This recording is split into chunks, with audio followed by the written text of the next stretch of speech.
personne qui est responsable pour les investigations avec les membres du conseil et les élus. Merci. Et ma dernière question est concernant le 24e jour maintenant sans service. On ignore encore aujourd'hui, le directeur municipal l'a dit, on ignore toujours quand le service reprendra du train léger. Peut-être me dire votre impression justement sur ce délai-là et sur le fait qu'on n'ait pas de date encore aujourd'hui. Oui, certainement. Je suis frustré avec tous les passagers et des populations de la ville d'Ottawa, certainement notre personnel aussi qui travaille pour aussi Transpo. Mais à la fin de la journée, c'est important d'avoir une date qu'on avait beaucoup de confiance avec cette date. Et quand on a reçu une date spécifique de LTG, M. Kanellakis va travailler avec le nouveau compagnie de Philadelphia et aussi notre commissaire de sécurité pour réexaminer est-ce que c'est une date raisonnable, est-ce que c'est une date solide. Et quand on avait cette date, on va envoyer cette information à la public parce que tout le monde entend le date. Mais à ce moment, on n'avait pas une date, mais c'est important pour nous autres de donner une date avec crédibilité, premièrement. Merci. Merci. Merci beaucoup. We will now be going to Sue Sharing. Passons maintenant Sue Sharing On the City from the Burbs. Sue, are you on the line? Sue, êtes-vous là? Okay, so this concludes our Donc, availability for today. c'est tout le temps dans le aujourd'hui. Merci d'avoir été là. Have a great day. Bonne journée. May have a great day.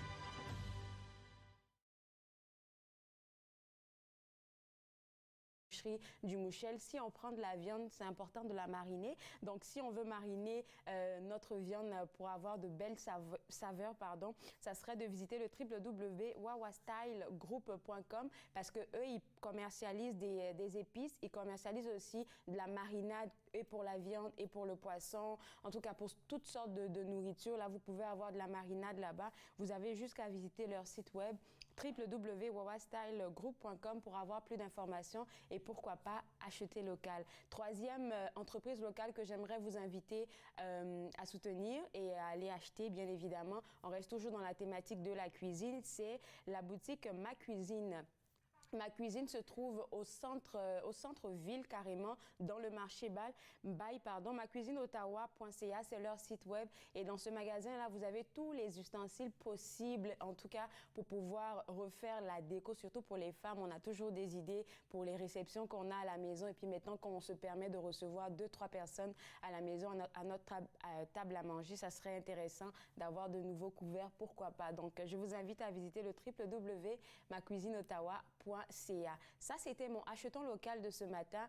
Le deuxième volet de ma discussion aujourd'hui, c'est le soutenant local et j'aimerais vous parler de 2 organismes qui me tiennent à cœur. Le premier, c'est la Maison Marie-Louise. Vous la connaissez sûrement et j'ai parlé avec Ginette, si je ne me trompe pas, en début de semaine ou la semaine précédente. Et Ginette me disait que la boutique avait de nouveaux éléments. Donc, leur boutique à eux, c'est la boutique Marie-Lou. Et c'est vraiment la boutique qui fait vivre l'organisme Marie-Louise. Vous allez à la boutique, là, je vous le dis, j'ai été là-bas. Il y a tellement de belles choses et à des coûts réduits. Tout ce qu'on vous demande, c'est d'aller voir qu'est-ce qu'ils ont, de contribuer, que ce soit pour un 5 $, un 2 $, un 10 $. Vous donnez qu'est-ce que vous avez et puis vous pouvez déjà acheter à la boutique ou même aller sur le site web www.maisonmarielouise.org pour faire un don.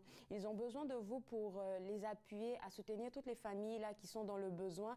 Et de ce que Ginette me disait la dernière fois qu'on a parlé, puisque l'hiver s'en vient, ils ont besoin de couettes. Donc, si vous en avez là-bas que vous pensez que vous pouvez donner, moi, je vous inviterai à visiter le site web pour savoir exactement qu'est-ce que vous pouvez faire pour aider la Maison Marie-Louise.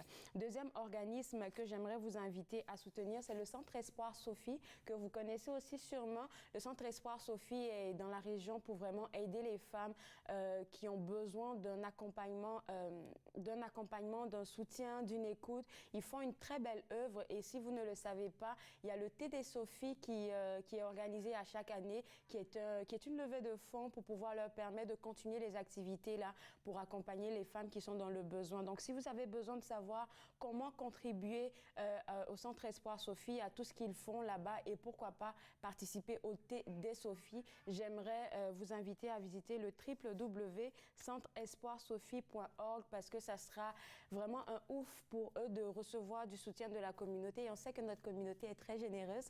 Alors, 2 organismes à visiter, c'est la Maison Marie-Louise et le Centre Espoir Sophie. Alors, on va revenir maintenant à l'émission. Je vais vous rappeler qu'aujourd'hui, à l'émission, je vais m'entretenir avec Madame Marie-France Paquette du Conseil des écoles catholiques du Centre-Est. Ils vont me parler aujourd'hui des différents ateliers en santé mentale qu'ils offrent aux parents. On va aussi s'entretenir avec notre expert en techno, Donny Lima. Et tout de suite après la pause, je parle avec Catherine Sirois de la programmation artistique du MIFO. Vous regardez Entre nous, exclusivement sur les ondes de TV Rogers.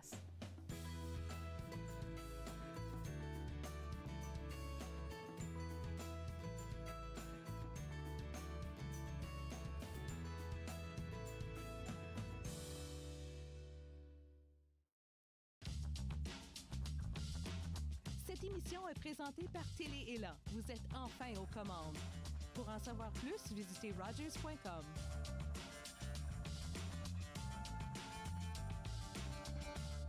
Mon mari est un homme et un père formidable lorsqu'il ne boit pas. Cela me dérange vraiment que mon mari choisisse l'alcool plutôt que nous. S'il nous aimait, il cesserait de boire, non? Ma conseillère m'a suggéré d'essayer Alanon. Je ne comprenais pas pourquoi, mais je suis heureuse d'y être allée. Êtes-vous préoccupé par la consommation d'alcool d'une autre personne? Vous n'êtes pas seul. Alanon ou Alatine peut vous aider. 1-888-4-ALANON ou visitez alanon.org.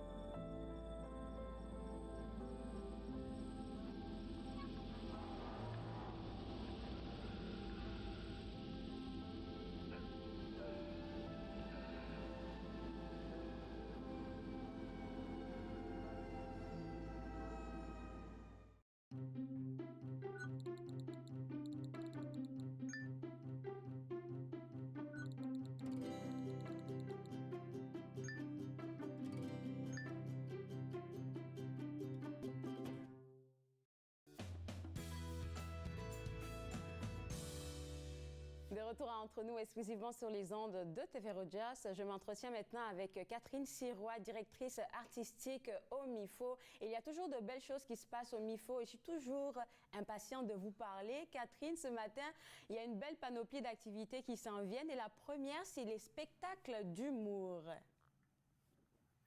Oui, enfin, on est très, très excités parce qu'on retourne enfin au Centre des Arts Shenkman. Donc, oui, voilà, ça fait, mon Dieu, depuis avant la pandémie qu'on n'a pas pu faire de spectacle-là. Et c'est une primeur ce matin. Vous allez voir apparaître ça sur notre site Internet et le site du Centre des Arts Shenkman tout bientôt, probablement aujourd'hui. Donc, on a 2 spectacles d'humour qui s'en viennent. Le 18 novembre avec Maude Landry et le 3 décembre avec Guillaume Pinault. Alors, ça va être dans la grande salle du Centre des Arts Shenkman. Exactement, c'est ça que j'allais demander, dans laquelle des salles, parce que je suis sûre que les gens sont un peu anxieux. Oui, on sort tout doucement de la pandémie, mais on se demande, est-ce que je serais à l'aise d'aller dans une salle avec du monde, mais c'est la grande salle, il faut le préciser. Puis je suis sûre que c'est assez organisé là. Salle.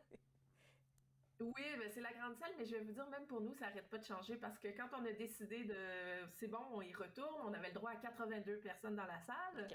Ensuite, une semaine plus tard, on avait le droit à 50% de la salle. Et là, vendredi passé, le gouvernement de l'Ontario a annoncé qu'on a le droit à 100% de la salle. Donc, on retourne dans la grande salle. On va ouvrir... probablement 50% de la salle pour commencer, mais éventuellement probablement 100% de la salle. Mais évidemment, c'était à tout le monde de voir comment ils se sentent. Mais ce qui a permis d'aller là, c'est parce que tout le monde doit porter le masque, c'est toujours le cas. Et tout le monde doit aussi avoir son passeport vaccinal pour y assister. Donc, il y a des mesures de sécurité qui font que on peut se permettre maintenant d'aller à des salles combles. Mais en même temps, on verra, hein? Tout le monde a son niveau de confort et on va être content de tout le monde qui est là. Et voilà, mais on est très excités d'en faire revenir. Le passeport vaccinal est devenu un peu comme une pièce d'identité pour nous, là. Donc, c'est pas quelque chose qu'il faut oublier à la maison. Mettez ça dans vos bourses, dans vos voitures. C'est ça. Faites une capture d'écran sur votre téléphone, faites-le laminer dans votre portefeuille, il est là partout. Alors, puisque c'est jusqu'en novembre, est-ce que la billetterie est déjà ouverte pour les gens qui veulent se procurer les billets? Ça va ouvrir vendredi pour nos abonnés privilèges. Donc, on a la carte privilège qui permet d'avoir des 4 $ de rabais sur chaque billet jusqu'à concurrence de 4 billets par spectacle. Wow. Et donc, on ouvre toujours la billetterie un petit 48 heures avant pour nos abonnés privilèges. Donc, vendredi, on ouvre la billetterie pour nos abonnés privilèges et 48 heures plus tard, ouvert au grand public. Donc, ça s'en vient dans quelques jours seulement. On retourne officiellement au Shankman. On aime les rabais. Alors, Catherine, comment on fait pour devenir abonné privilège? Oui, ben la carte privilège, c'est une carte qui coûte 40 $. Donc, il faut quand même juger si ça vaut la peine. Mais quand on est un amateur de spectacle, on rentre assez vite dans notre argent. Donc, pour acheter la carte privilège, vous avez toute l'information sur notre site internet au mifo.ca. Vous pouvez simplement appeler à la réception du MIFO aussi, puis on peut vous vendre votre carte privilège. Et cette carte privilège-là, elle donne aussi des rabais chez plein de commerçants. Je vous entendais parler de plein de beaux endroits à Ottawa en début d'émission. Nous, on a plein de partenaires dans la communauté d'Orléans où il y a des rabais donc de 10 à 15 % quand on a la carte privilège. Et puis, la carte privilège, elle permet aussi d'avoir le vestiaire gratuit puis d'avoir des boissons non alcoolisées gratuites quand vous venez. Hey, ça fait donc, beaucoup, hein? En tout cas, pour ceux qui nous écoutent, sait-on jamais s'ils sont intéressés à avoir la carte privilège www.mifo.ca. Écoute, Catherine, on va parler de la deuxième activité que je trouve intéressante. C'est une activité pour les jeunes. Bien, il y en a de tout âge, de 6 à 8 ans et de 9 à 12 ans. C'est les cours de dessin. Oui, ben le MIFO a fait pendant longtemps a offert des cours aux enfants et dans les dernières années, il y en avait un petit peu moins et on a décidé de recommencer. Et donc, à partir de samedi cette semaine, on a des cours de dessin pour enfants, pour 2 groupes d'âge, effectivement. C'est des cours en ligne. On parlait du passeport vaccinal, puis on sait que les enfants, malheureusement, ne sont pas encore vaccinés. Donc, on a décidé pour des cours de dessin de rester avec des cours en ligne. Et donc, on a un cours pour les 6 à 8 ans, puis un cours pour les 9 à 12 ans. Pour les 6 à 8 ans, c'est un cours de dessin qui commence avec... la professeure commence par raconter une histoire. Je trouve ça cute. Et à partir de cette histoire-là... Oui, en fait, elle est très, très bonne. Alors, juste pour cette partie-là, ça vaut aussi la peine. Donc, elle commence par nous raconter une histoire, puis à partir de cette histoire-là, on sort un élément, un personnage, puis on apprend à dessiner cet élément-là ou ce personnage-là. Et elle s'appelle Lise Voyer, la professeure pour les deux, les 6-8 ans et les 9-12 ans. Et elle est extraordinaire avec les enfants. Elle est très, très bonne aussi à être au bon niveau à s'assurer que tout le monde suit, même en ligne. Hein. Des fois, c'est compliqué en ligne, mais elle est très bonne. Elle a plein de petits trucs pour s'assurer que tout le monde suit, que tout le monde est au bon niveau, pour rattraper un enfant qui a l'air moins content ou qui a l'air d'avoir plus de difficultés. Donc, elle est vraiment magnifique là-dessus. Donc, voilà, pour les 6-8 ans, elle commence par une histoire, puis ensuite, on fait un dessin lié à cette histoire-là. Pour les 9-12 ans, ben, on va dans des techniques un petit peu plus avancées. Et puis, la professeure, elle m'expliquait que souvent, à partir de cet âge-là, en fait, vraiment, il y a une acuité au monde un petit peu plus développée. Donc, elle va chercher vraiment des éléments un petit peu plus poussés. Au cours de la session, elle va aussi faire des dessins avec des éléments de 3 dimensions pour les 9-12 ans. Donc, par exemple, un tigre. Puis là, ben, on plie la feuille, puis quand on ouvre la feuille comme ça, ben, sa bouche ouvre, puis là, on voit ses dents. Donc, c'est des petites choses comme ça. Donc, juste donner une vie différente au dessin. Il nous reste juste... Voilà, ces cours-là, ça commence. Oui, ça commence tellement vite. Donc, www.mifo.ca pour les cours de dessin si les parents sont intéressés. Troisième affaire qu'on veut parler, là, moi, je veux parler de ça, c'est l'exposition de Kanji. C'est la première fois que je vois une expo comme ça de bande dessinée. Oui, ben Kanji, c'est un artiste qui habite à Orléans, donc nous, on est content de l'avoir avec nous. Puis c'est vrai que c'est quelque chose qu'on fait un petit peu moins en général. Et c'est aussi, on parle de retour aujourd'hui, c'est aussi notre première exposition professionnelle depuis longtemps. On n'a pas pu en faire beaucoup à la Galerie du MIFO. Et donc Kanji est là tout le mois d'octobre. Et c'est vraiment intéressant de voir parce que c'est un artiste qui fait du dessin, qui fait de la conception de personnages de jeux vidéo, qui fait de la bande dessinée. Et puis donc on découvre ses techniques. C'est une exposition qui est évidemment artistique, mais qui est aussi un petit peu, qui permet aussi de comprendre comment on fait de l'illustration. Il y a des panneaux qui expliquent comment il fait ces différentes illustrations. Il a mis à la disposition toutes sortes de livres aussi. Alors, on peut voir ses planches, ce qu'il a fait, puis on peut retrouver après les dessins dans le livre. On peut voir comment il fonctionne avec un scénariste aussi pour passer donc de ses premiers croquis à la planche de dessin final. En tout cas, c'est vraiment... Ce qu'on voit, c'est très beau. C'est aussi c'est aussi disponible certaines de ses œuvres sur notre site web. Pour ceux qui ne peuvent pas se déplacer, vous pouvez aller voir ses œuvres sur notre site web. Merci beaucoup, Catherine. Écoute, moi, je vais prendre le soin de rappeler aux gens qu'il y a beaucoup de choses au MIFO à chaque fois que je passe à l'émission, au moins pour pas qu'ils oublient. Je te souhaite une bonne journée. Merci beaucoup. Bye bye. Au revoir. Alors, pour vous autres à la maison, plus d'informations, un seul site web à visiter, le www.mifo.ca. On va prendre une pause et juste après, je parle avec Donny Lima, notre expert techno. Il a des surprises pour vous. Vous regardez Entre nous, exclusivement sur les ondes de TV Rogers.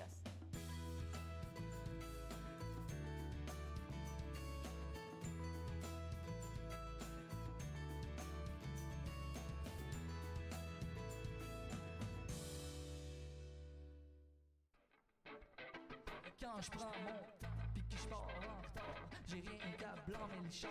C'est très important que tu t'éparpilles, pas que tu te commettes, que tu t'y mettes avec tout ton entrain. C'est pathétique quand je parle, pareil comme le patron de qui je fais l'affaire, à qui je beurre le pain. Plus que n'importe quand avant que la routine me rattrape, je me paye le luxe d'une coupe de table de plus sur le cadran. C'est tellement important. Il y en a quelques-uns qui se mouillent, d'autres engraissent la trouille. Ceux-là se pissent dessus puis disent après que ça sent drôle. Ceux qui tirent les fils, ceux qui fouettent le troupeau. Il y en a qui gobent la pilule et les autres y pensent pas trop. Cours tant que tu veux après ton trognon de mirage. Ni le bâton ni la carotte vaut de monter dans le carrosse. Je garde le regard sur la route. Moi du corps j'en prends moins, mais je le prends plus égal et je le conduis des deux mains. C'est tellement important.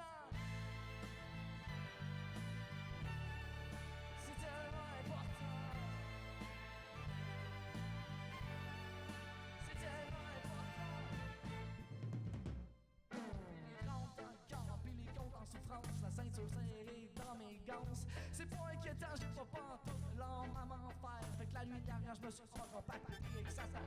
Pas de cancer, c'est le paradis sur terre. Mais là, c'est-tu la crise de panique qui réalise qu'on est peut-être déjà à demi-mort quand on est plus.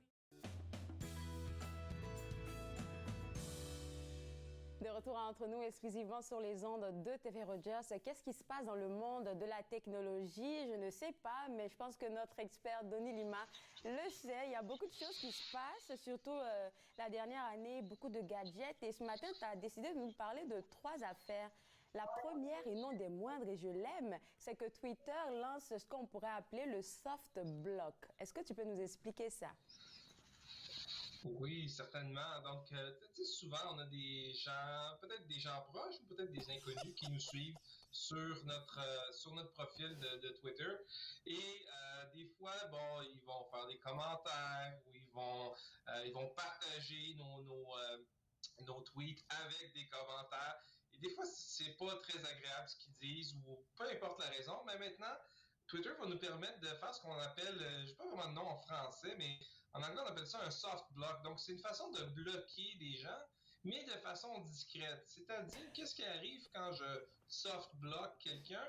C'est que la personne ne sait pas que j'ai enlevé mes publications de son fil d'information. Donc, lui, il verra plus exactement. Donc, il verra plus mes publications sur son fil d'actualité.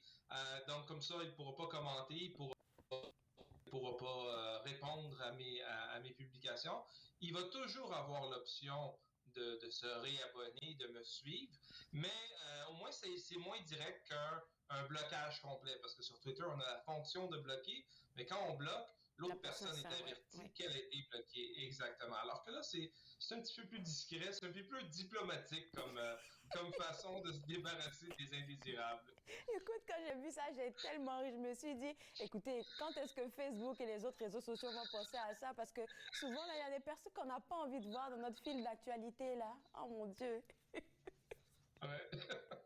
Fait que c'est une bonne nouvelle. Aussi, ça peut être intéressant des fois dans des cas d'intimidation, où est-ce que la personne se fait harceler constamment par des amis à l'école ou des choses comme ça. Ben, au lieu de les bloquer puis de se faire encore plus harceler parce qu'ils sont bloqués, ben, on peut juste les soft bloquer pour pas que justement ils viennent nous achaler.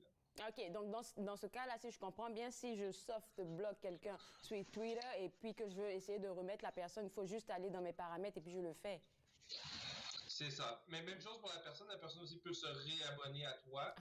C'est juste qu'elle n'est pas avisée quand on la désabonne. C'est comme si elle se faisait désabonner, mais sans qu'on l'avertisse. Bah, c'est pas trop grave et puis c'est une bonne astuce. Est-ce que c'est disponible là en ce moment sur Twitter?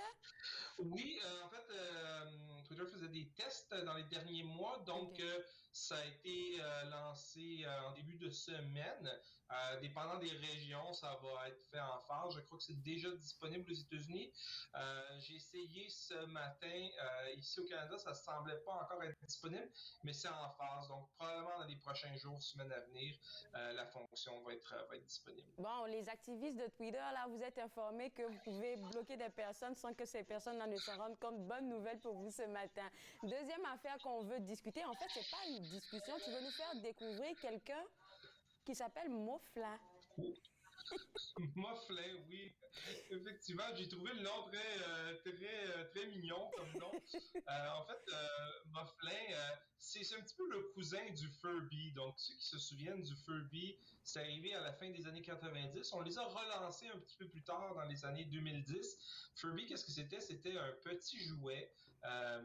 Ça ressemblait à un petit rongeur, un petit peu comme un hibou, mais avec des poils. On peut le décrire comme ça. Et puis, on pouvait interagir avec et il y avait une petite personnalité sur le jouet. Mais en fait, il y a une firme japonaise, Vanguard. Cette firme-là a créé un nouveau type de jouet, similaire au Furby, mais un petit peu plus avancé, qu'on appelle le Moflin. Donc, qu'est-ce qui est particulier? On voit ici à l'écran, ça a l'air d'une petite boule de poils qu'on peut fléter, qui est vraiment mignon, effectivement. Et sa particularité, c'est d'être doté d'une intelligence qui va lui permettre d'imiter et de réagir aux émotions. Donc, si, exemple, on est fâché, ben, il va réagir à ça. Son comportement va changer par rapport aux émotions qu'il va percevoir, puis il va être lui-même capable de mimiquer des émotions, de faire semblant qu'il est triste, de faire semblant qu'il est heureux, et on va pouvoir interagir de cette façon avec lui, et ça va lui faire développer une personnalité. Donc, on pourrait avoir deux Moflins avec des personnalités différentes. Et non seulement, l'intelligence artificielle est assez intelligente pour reconnaître différentes personnes. Donc, si mon Moflin, je l'amène, je te le montre, mais il va interagir différemment avec toi. Il va reconnaître que tu es une personne différente. Bonne affaire, hein? Quand je regarde pour le prix, en tout cas, oui, c'est une bonne affaire parce qu'on parle d'intelligence artificielle quand même, hein? Oui, tu sais, c'est assez dispendieux. C'est encore sur la plateforme de sociofinancement Kickstarter, donc c'est pas encore sur le marché, mais ça va venir sur le marché. On demande pour l'instant aux alentours de 450 $ canadiens, ce qui est assez coûteux. C'est sûr qu'il y a la technologie derrière ça, mais c'est quand même coûteux. Oui, puis ça me fait penser qu'il y a par exemple, il y a des enfants qui ont des allergies. Les parents peuvent pas avoir d'animaux de compagnie à la maison, mais ça, là, c'est parfait, là, pour les cocos. Oui, absolument. Oui, ça peut être une bonne alternative pour ça. Et puis, supposément, selon ce que j'ai lu, ça peut être très thérapeutique pour les enfants et même pour les adultes. Ben oui, j'ai vu l'adulte tantôt là qui était en train de caresser son mouflin. En tout cas, merci beaucoup pour cette information. Je vais te garder avec moi parce qu'après la pause, encore une bonne nouvelle pour ceux qui ont des voitures et qui aiment beaucoup perdre leurs clés. Là, j'ai un témoignage là-dessus. On se parle après la pause. Vous regardez Entre nous exclusivement sur les ondes de TV Rogers.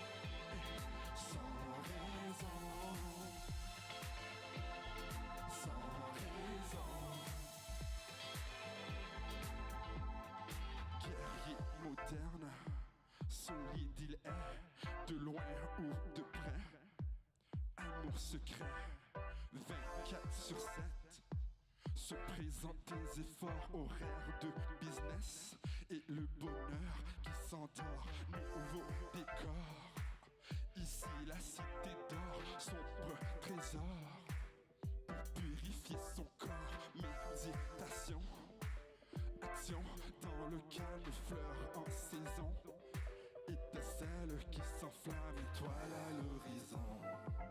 Quel est ton nom, soleil des 4 saisons? Emporte-moi comme une chanson perdue dans le son. Haute vibration, au loin l'attention, échappe-toi sans raison et sans raison.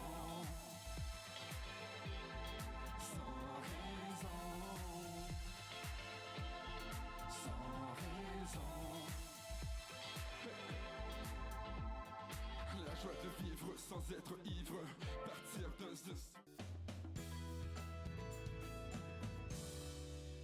De retour Entre nous exclusivement sur les ondes de TV Rogers. Avant de parler de l'application qui peut vous aider à retrouver vos clés si vous les avez perdues avec notre expert Denis Lima, on aimerait parler de Instagram.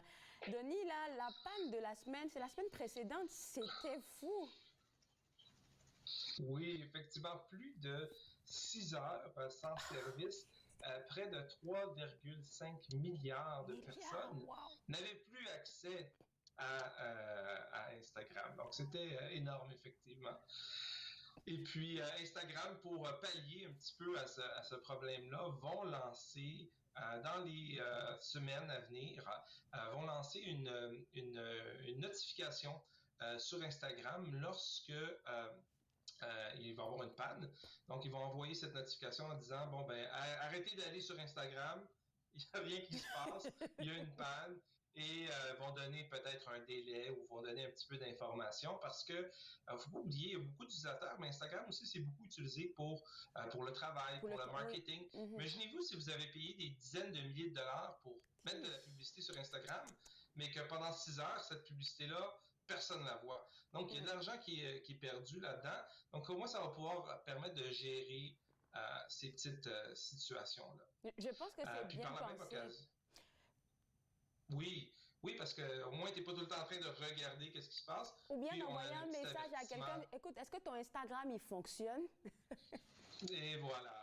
Ou d'aller sur une autre plateforme comme Twitter qui va nous dire qu'Instagram ne fonctionne pas. C'est ce qui est arrivé. Il y avait beaucoup de choses cocasses qui s'étaient passées comme ça.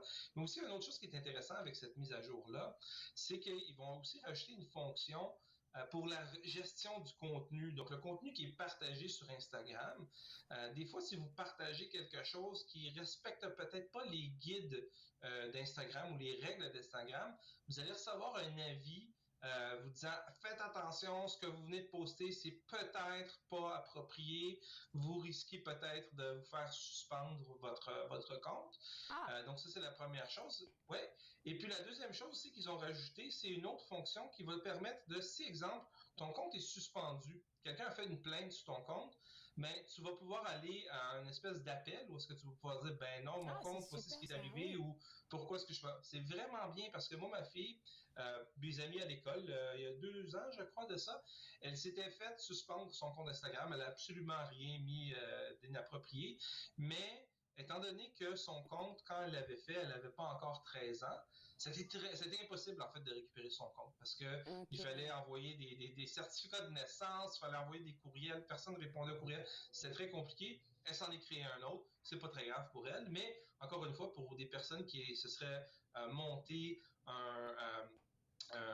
beaucoup de personnes qui vont les suivre sur leur compte pour vendre des produits ou communiquer de l'information, ça pourrait potentiellement les affecter beaucoup. Donc, c'est une nouvelle façon qu'on va pouvoir d'appeler lorsque notre compte va être suspendu. Oui, ça, je trouve que c'est intéressant. Et puis même, je parle d'un autre réseau social, la Facebook. C'est tellement drôle. Les gens sont souvent pas prévenus quand ils doivent être bloqués. Donc, il y en a, là, j'ai une amie qui était... Je pense qu'elle a été bloquée. Je savais même pas qu'est-ce qu'elle avait fait pour quelque chose comme 10 jours. Ouais. Puis quand elle est revenue, elle était comme, oh, je viens de sortir de la prison de Facebook. Je comprenais pas. Et puis après, quand je lui ai demandé, elle m'a dit que j'avais été bloquée sans on m'avait pas prévenu, on m'a juste bloquée comme ça. Donc, Instagram, là, je pense qu'ils sont quand même au haut niveau. En tout cas, bonne nouvelle pour les gens qui utilisent Instagram. Et dernier de nos sujets aujourd'hui, c'est pour les gens qui ont une voiture et qui ont tendance à perdre leurs clés. Oui, donc si t'es comme moi, tu perds tes clés, ça m'arrive à l'occasion, même souvent, je devrais dire.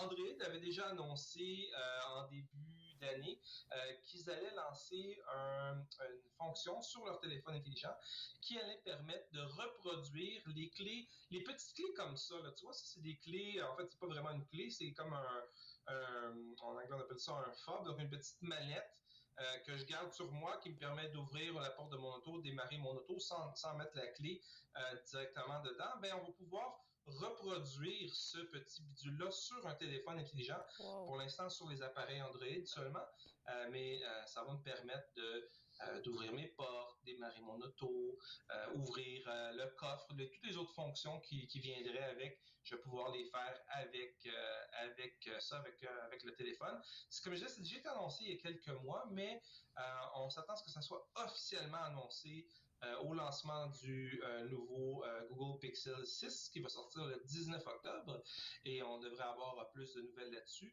Pour l'instant, ce n'est pas disponible sur les iPhones puisque les iPhones contrôlent beaucoup qu'est-ce qu'on fait. La technologie qui est utilisée pour faire ça, c'est la technologie NFC. Ils contrôlent beaucoup qu'est-ce qui passe sur leur NFC. Donc, pour l'instant, ça va être à venir, mais je ne serais pas surpris que ça s'en vienne bientôt sur Apple. OK, c'est le haut niveau, là. J'ai vu le monsieur, il a pris son téléphone, puis il l'a collé à la voiture juste pour la déverrouiller. Et voilà, c'est exactement ça qu'on va pouvoir faire une fois qu'on va avoir la possibilité de faire ça. Puis c'est quand même très sécurisé parce qu'on pourrait penser, ben n'importe qui va pouvoir copier les clés. C'est ça que j'allais te poser comme question. Oui, non, c'est très bien fait parce que faut que tu programmes ta clé. Moi, j'ai déjà perdu ma clé d'auto, et puis il a fallu que j'aille en faire une autre. Et pour la faire, il faut qu'il y ait une application spécifique. Il y a des commandes à faire sur la voiture. Donc, il faut allumer la voiture, appuyer sur le frein.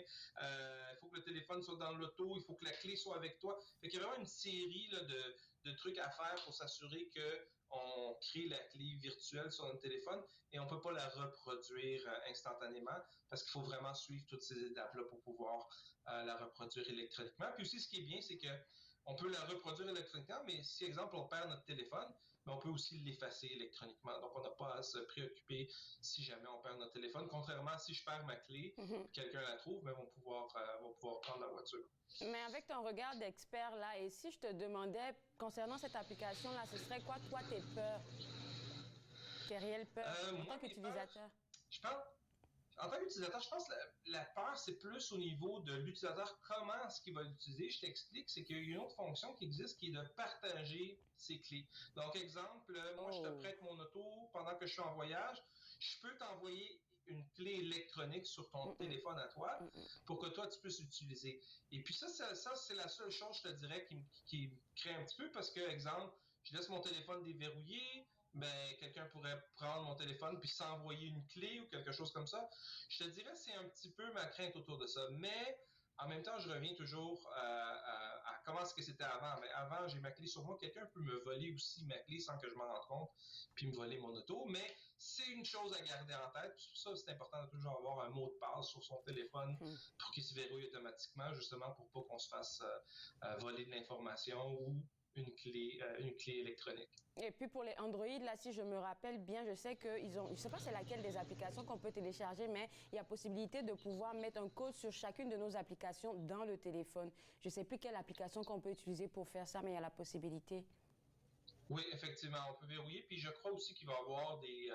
je n'ai pas encore vu l'application spécifique parce que ça se peut qu'il y ait une application par manufacturier. Okay. Je suis convaincu qu'il y a aussi une certaine sécurité sur l'application pour éviter justement que ça se produise. En tout cas, de bonnes nouvelles en technologie. Merci beaucoup, Denis. Et puis, j'ai hâte à notre prochaine chronique. Absolument, merci beaucoup. Merci, bye-bye. Bonne journée.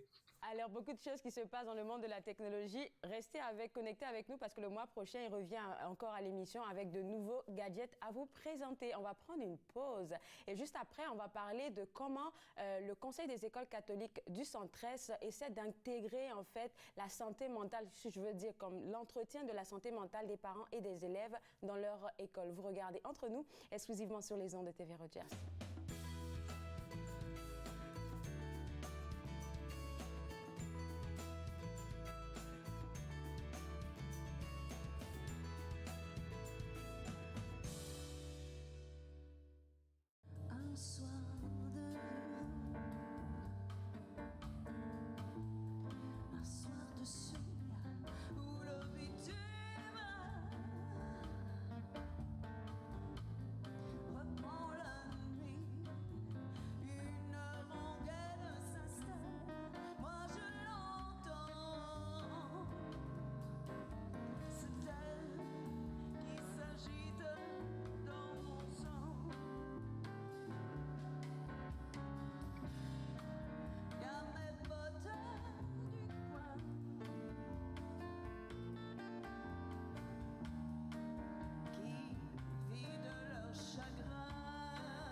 De retour à Entre nous, exclusivement sur les ondes de TV Rogers. Le bien-être est au cœur de la rentrée scolaire dans les écoles du Conseil des écoles catholiques du Centre-Est. Et pour en parler ce matin, j'ai avec moi Marie-France Paquette, qui est surintendante de l'éducation au Conseil des écoles catholiques du Centre-Est. Et comme je l'ai dit tout à l'heure, vraiment, je pense que votre slogan, là, il dit carrément tout sur votre année scolaire. Le slogan, c'est « Ensemble, cultivons le bien-être ».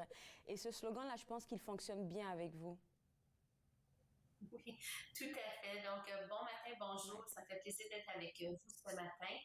Vraiment, ensemble, cultivons le bien-être. C'est un slogan dont le CECCA veut vraiment mobiliser sa communauté scolaire autour de l'importance de la santé physique et la santé mentale, de l'inclusion, de la bienveillance et de l'environnement. Si je peux également ajouter, comme vous le savez, les eaux ne sont pas calmes. Nous venons de traverser vraiment une très grosse tempête. On a voulu trouver une façon d'offrir un nouveau départ en contexte de pandémie. Donc, on trouvait vraiment qu'ensemble, cultivons le bien-être était tout à fait approprié. Et ce que je trouve assez intéressant dans vos différentes écoles, parce que j'ai discuté, je pense, en début de la saison avec la directrice de l'éducation de votre conseil, puis elle me disait que c'est pas seulement et les parents et les élèves qui sont la priorité dans ce slogan-là, dans cette vision que vous avez donnée. Il y a aussi même le corps enseignant. Et là, je trouve que c'est super important aussi. Tout à fait. Donc, finalement, notre slogan, c'est un appel à tous et à tous de prendre soin de soi, puis de s'investir dans son bien-être et le bien-être de son prochain. Puis si je donne l'exemple concret, quand on est en avion, vous êtes dans la cabine et l'agent de bord vous fait la démonstration avec le masque. On dit toujours de mettre son masque avant de mettre le masque. Exactement. C'est la même chose. Donc, il faut s'occuper de soi pour pouvoir s'occuper des autres. Donc, On est vraiment fiers. On a une équipe de travail en place qui développe des activités pour les élèves, pour le personnel également et pour les parents. Donc, on a pensé à nos 3 grands partenaires en éducation et on a vraiment voulu intégrer cette thématique de bienveillance pendant toute l'année scolaire pour que les activités reflètent et répondent aux besoins des élèves, du personnel et des parents. Et c'est pour ça qu'aujourd'hui, on va parler des ateliers que vous avez commencé à offrir, je pense, depuis la rentrée. Et comment ça vous est venu de l'idée de faire des ateliers qui pourraient desservir et les parents et les élèves au même moment?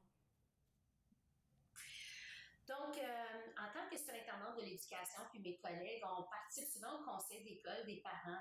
Puis, en temps de pandémie, j'ai témoigné de parents qui vivaient des situations vraiment difficiles.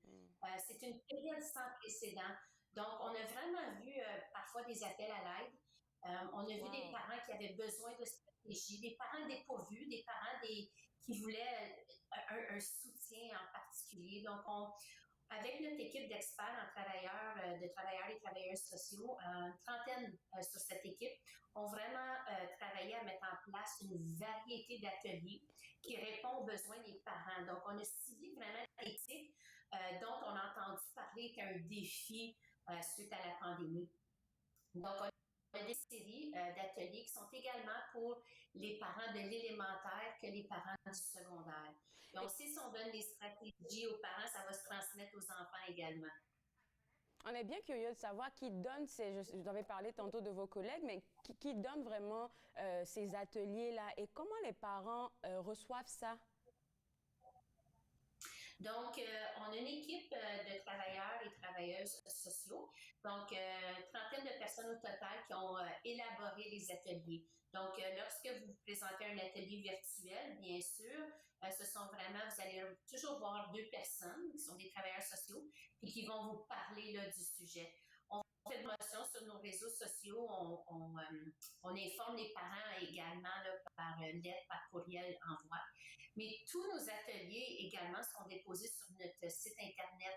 Donc, si le moment de l'atelier ne vous accommode pas, parce qu'on sait qu'il y a le train-train quotidien après les heures en soirée, toute la routine, les devoirs, c'est certainement pas l'idéal pour l'heure, il n'est pas idéal pour tout le monde. Donc, les parents peuvent le regarder quand bon leur semble à l'Internet, à tête reposée ou à un moment plus particulier. Ce que je ressens quand vous parlez du fait d'accompagner les parents à l'instant, là, c'est le fait qu'il y a beaucoup de parents, à cause de la pandémie, c'était pas facile de rester seul avec les enfants. Je suis sûre qu'il y a beaucoup de parents qui se sont sentis coupables de ne pas être à la hauteur, si je peux dire ça comme ça, mais de créer un espace sain dans ce genre-là pour que d'autres parents, comme avec d'autres parents, en fait, ils se retrouvent pour discuter des mêmes affaires qu'ils vivent. Ça crée un sentiment d'appartenance dans le genre, je suis pas seule à vivre la situation que je vis. Je pense que c'est réconfortant pour eux. Oui, puis vous l'avez très bien dit. Puis c'est de savoir qu'on n'est pas seul. Il n'y a personne dans notre génération qui a de l'expérience d'une pandémie, qui a l'expérience d'avoir vécu. Donc, savoir que comme parent, je me sens coupable, je me sens peut-être pas à la hauteur, mais que un proche, un autre parent se sent de la même façon. On n'est pas seul là-dedans. Puis vraiment, les sentiments, les émotions sont normales. Puis c'est exactement ce qu'on a adressé dans notre premier atelier qui a eu lieu au mois de septembre, c'était la gestion des émotions. Les émotions chez les enfants, mais nous, en tant que parents, comment est-ce qu'on se sent là-dedans? Je pense que la thématique de septembre a été très bien choisie parce qu'on entrait en septembre, c'était la rentrée. C'était vraiment, tout le monde était sceptique. Là, faudrait pas qu'on se cache de ça. Là, tout le monde était sceptique parce que les enfants repartaient à l'école. On se dit, OK, mon fils, ma fille repartent en classe. Qu'est-ce qui va se passer? On était tous anxieux, mais vous avez tout bien préparé pour accueillir les jeunes. Mais ça n'empêche pas que les parents soient anxieux. Et puis, la gestion du temps, des émotions, pardon, je pense que c'est bienvenu. Comment les parents ont répondu présent à ce premier atelier-là? Je dois vous dire, puis vous l'avez très bien dit, c'était très fébrile comme retour. On avait un calme. Hein? Les enfants sont revenus d'un calme. Je pense qu'il y avait une lune de miel. Ils étaient tellement heureux d'être à l'école. On avait les parents aussi qui avaient beaucoup d'émotions. Parfois, on a des petits à la maternelle, ça faisait quasiment 2 ans, qui voyaient leur tout petit partir partir pour l'école, donc l'anxiété chez le parent. Donc, tout à fait, le mois de septembre, la gestion des émotions était vraiment à point. On a eu tout près de 700 visionnements de les 2 ateliers, donc qui nous démontrent qu'il y a vraiment un besoin d'aller soutenir et accompagner nos parents pendant cette période sans précédent. Voilà, vous faites vraiment un beau travail. Là, je vais vous garder avec moi, Madame Paquette, parce qu'après la pause, bonne nouvelle, la télé d'octobre, là, je pense qu'il va beaucoup intéresser les parents. Je vais même pas dire la thématique. On se voit juste après la pause. Vous regardez Entre nous exclusivement sur les ondes de TV Rogers.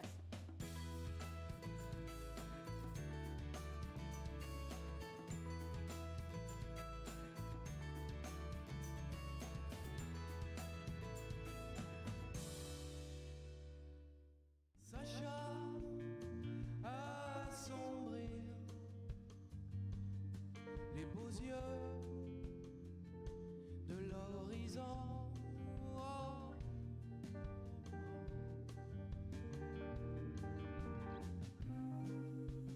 Promesse de voyous et foi de canaille, j'allume des feux de paille un peu partout. Promesse de voyous et foi de canaille, j'allume des feux de paille un peu partout.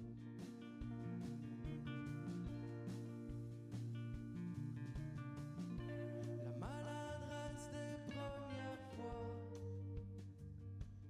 et le bon feu de la paresse.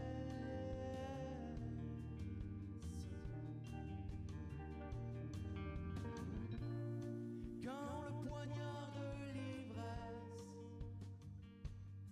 perd le fil sur des rochers trop durs.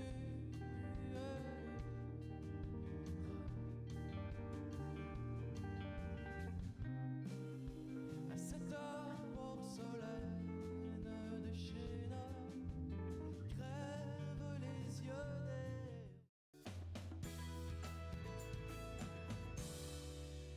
De retour entre nous exclusivement sur les ondes de TV Rogers, on parle toujours des ateliers offerts par le Conseil des écoles catholiques du Centre-Est. Et pour en parler, j'ai toujours avec moi Madame Paquette. Et avant de partir à la pause, on a gardé la thématique pour nous, mais maintenant on va la dire officiellement. Pour le mois d'octobre, la thématique, ça sera la motivation scolaire. Puis quand j'ai vu la thématique, je me suis dit, oula, on le prend pour acquis, mais les parents ont vraiment besoin d'outils pour motiver les jeunes. Tout à fait. Donc, au mois de la prochaine thématique au mois d'octobre, donc le 20 octobre pour l'élémentaire, le 27 octobre pour les écoles secondaires, on portera justement des discussions sur la motivation scolaire. Puis la motivation scolaire vue sur un autre angle, donc des stratégies pour soutenir et accompagner, bien sûr, et mieux comprendre son enfant et son adolescent. Donc, parfois, comme parents, on cherche très fort, on essaie de comprendre, mais c'est pas toujours évident.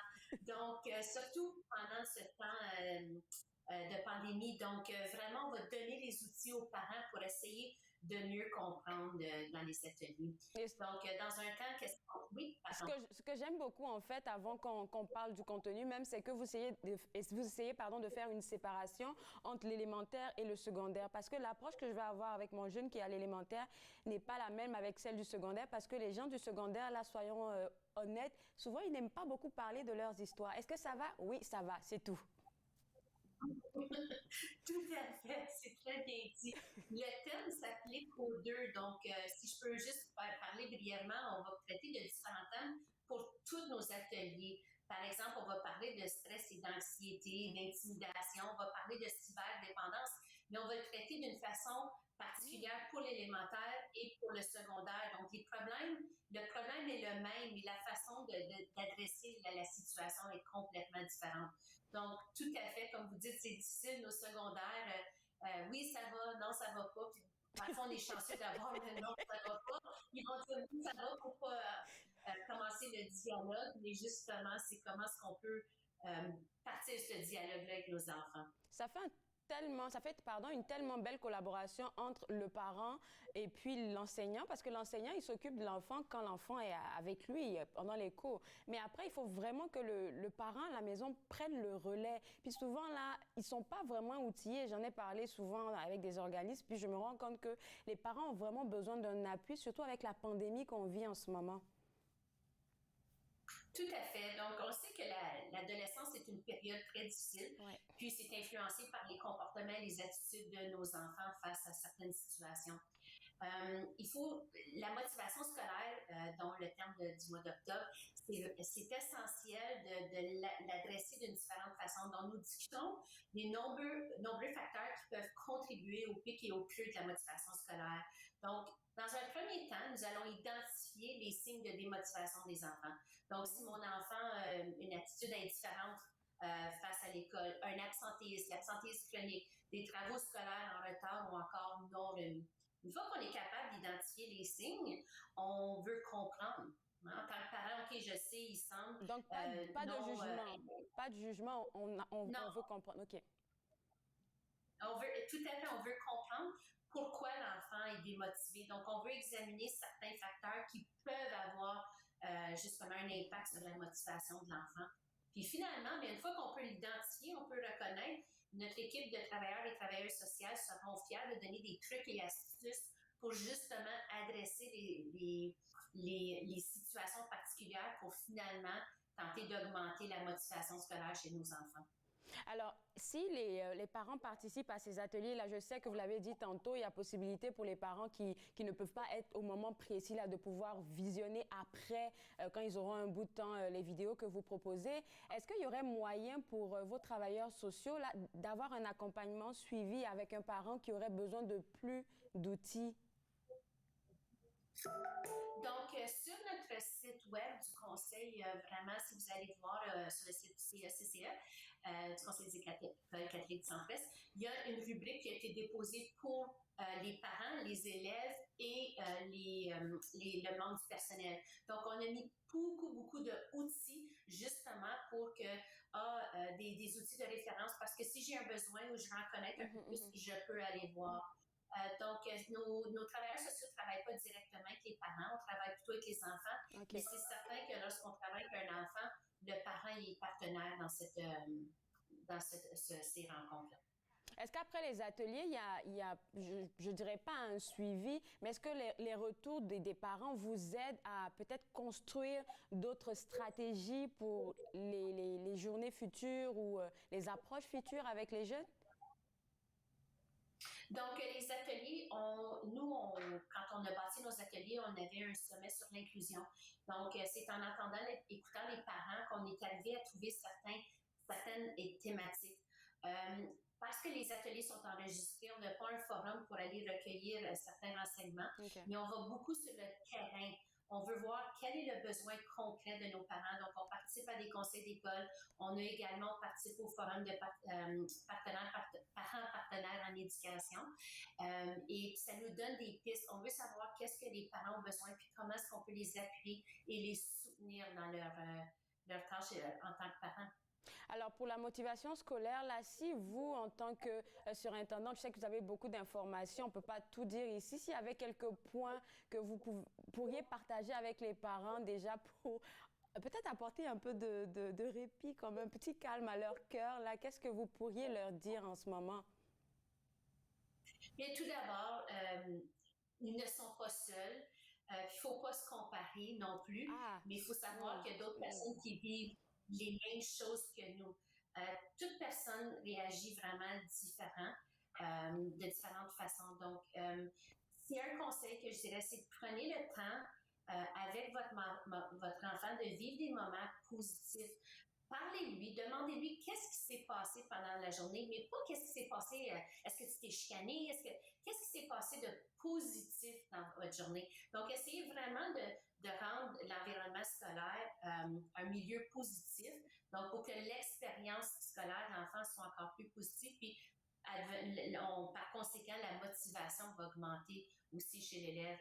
Autre petit conseil que je donnerais, c'est au niveau des travaux, quand on essaie d'aider notre enfant. Puis parfois, l'enfant fait face à une tâche, puis il ne sait pas où commencer. Donc, essayez de faire des liens entre le contenu académique et les intérêts personnels des enfants, les projets, les expériences ou même les objectifs de vie. C'est souvent plus facile de partir du vécu quand on a des tâches à accomplir.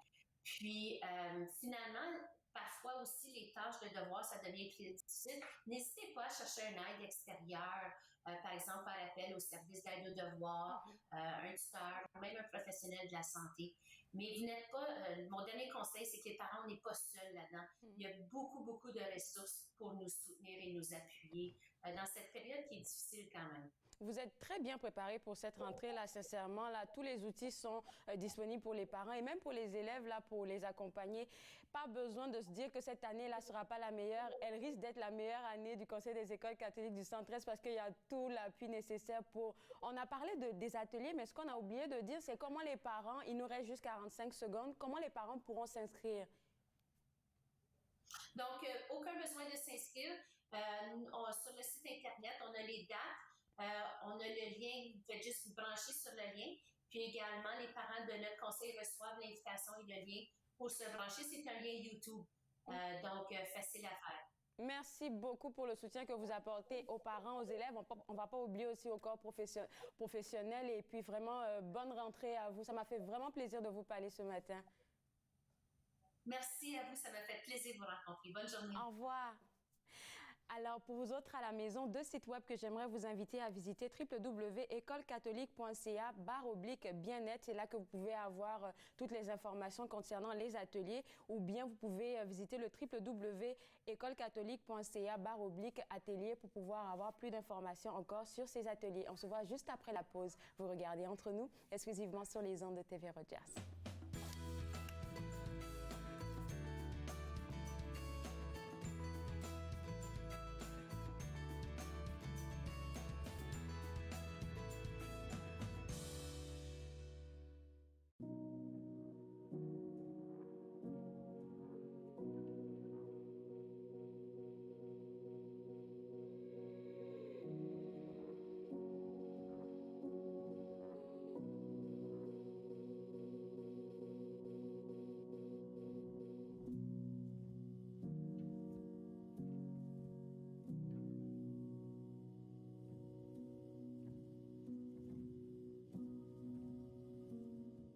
J'ai passé plus de temps que je devrais à essayer de comprendre qu'est-ce qui est arrivé. Tous les 3 qui étaient sur le pont ne savaient pas qu'un train pourrait passer aussi vite qu'il est passé, puis sans s'en apercevoir.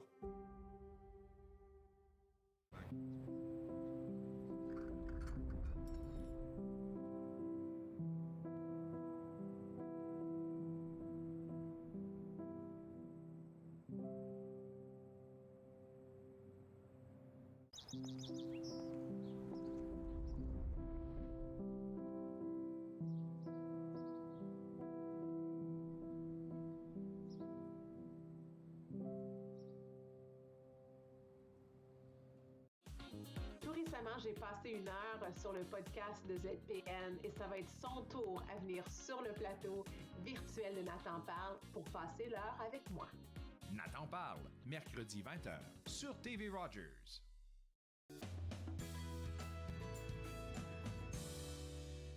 De retour Entre nous, exclusivement sur les ondes de TV Rogers, j'aimerais vous rappeler que vous pouvez toujours participer aux activités organisées, pas organisées, mais offertes par le MIFO. Plus d'informations sur le www.mifo.ca, comme j'ai discuté en début d'émission avec Catherine Sirois, directrice artistique. Il y a beaucoup d'activités et pour les parents et pour les jeunes. Et en parlant des jeunes, là, c'est les cours de dessin que moi, je trouve extraordinaires. Vous pouvez jeter un coup d'œil si vous avez besoin d'occuper vos jeunes durant ce week-end-là. Encore une fois, www.mifo.ca, c'est le site web à visiter. Moi, je me suis fait le plaisir de passer cette heure avec vous. Demain, à partir de 11h, on sera de retour en studio et on sera live et cette fois, je vais parler avec la nouvelle directrice générale de l'ACFO, Madame Catherine Briand. Je vais aussi m'entretenir avec Maïra Martin de l'Action ontarienne contre la violence faite aux femmes et elle va nous parler du harcèlement sexuel en milieu de travail. Je ne pense pas que c'est un sujet qu'on a l'habitude de traiter très souvent, surtout qu'il y a beaucoup de situations qui se lèvent en ce moment. Donc avec elle, on va démêler un peu tout ça et on va terminer l'émission en primeur avec une primeur des éditions Interlignes. On va recevoir l'auteur Alexis Rodrigue Lafleur qui va nous parler de son nouveau roman intitulé Rêve creux qui va paraître en novembre. On se voit demain à partir de 11h. J'espère que vous serez des nôtres. Bye bye. Faites-nous part de vos commentaires en composant le 613-521-2323 par courriel sur Facebook et Twitter.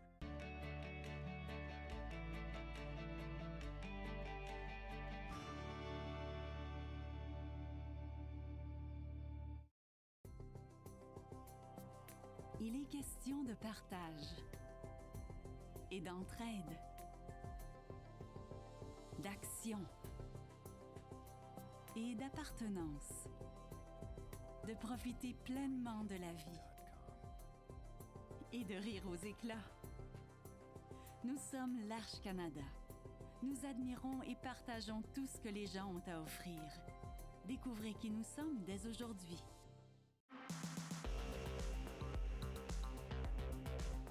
Prochaine émission de Passeport 1225, nous accueillons Olga Maklika, une étudiante de la cité collégiale, qui va nous parler des spectacles à venir dans la région de la capitale. Ensuite, vous verrez un retour sur les entrevues de cette saison. Soyez des nôtres. Passeport 1225, lundi 17h30 sur TV Rogers.